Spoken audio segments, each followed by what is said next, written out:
Honorable Chief Minister da khoi National Sport University yengsin khre khoi hanba modina lengak pairak pagi numit chamni gi manung da tawgada thok singi akit kada thok sing law thok padi aur kiba manipur si India gi nadi khoi sports ki powerhouse ni hai bagi khudol da pirak kiba dugumba sport university semgo chakali sing yengsin concept umsat khrai batare oja hariba khoi sim local khongthang si khamai yengbe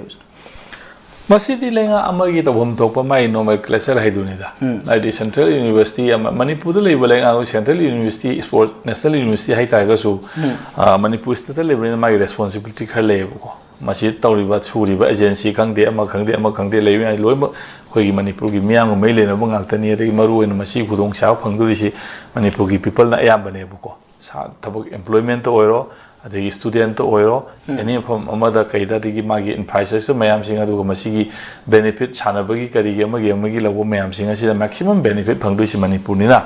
Manipur state ki minister is very highly responsible ko aduna maram kana mana magi posi magi matam sigi manung da loisal hanung na bahai tare ko na traga lenga action lengi manung da loisana bagi da makta moi akano me yang laga sanction ba oiram gani haina adum thamjage masi maigi nomenclature ni mas tawhum thopo poni ado hena thuna yangjanna ohen bai si khoi punna mona pam nei dana ko tam sange dana ko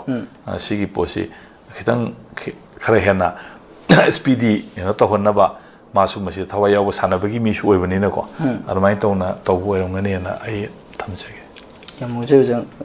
yamna miyamna census tawba yaroi NRC tawdringi da census tawbega nu haiba leidingai jerak sida ikogi census tawda saruk yadaba sing haibati census tawba lakpa matamda cooperation pidaba mioi singda fine thihan na singba yai haibana singba official singna phondok wafum leira haiba tarauja hariba ikogi miyam Manipur miyamna pamliba hauji Manipur da NRC tawdana census tawbiga nu hairingai jerak sida census tawda cooperation pidragadi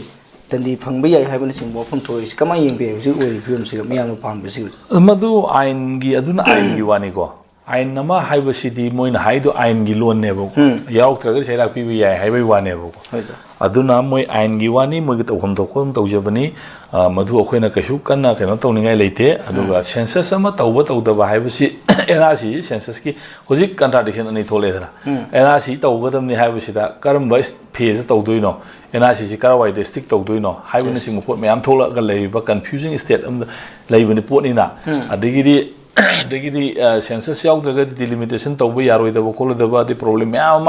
tholakpa mayam sing ase masigi pot mayam sing lakpo khopa kaidoba si da moi government gi moi lokhom thokpa thaba ma lokhalakpani akhoi gi level de gi akhoi gi paim pot kamai thena ga de gi akhoina akhoi gi oba tongan mai strategy mo khosa ga da ni ma lengak si akhoi gi oba miyam na sem lengak ni na ko aduna akhoi miyam sina kari haina warep loroga karamba agenda karamba khunging sengsanga dege kamai to godege haibu de akhoi na hosia ta haibu da senior na maran masida da leiriba stakeholder mayam leiribu ko adu mayam su kari step locally kamai to we do khoi matam gi yengwa tabani sigi posi yam hoje jam kha tabdu laksani sin huju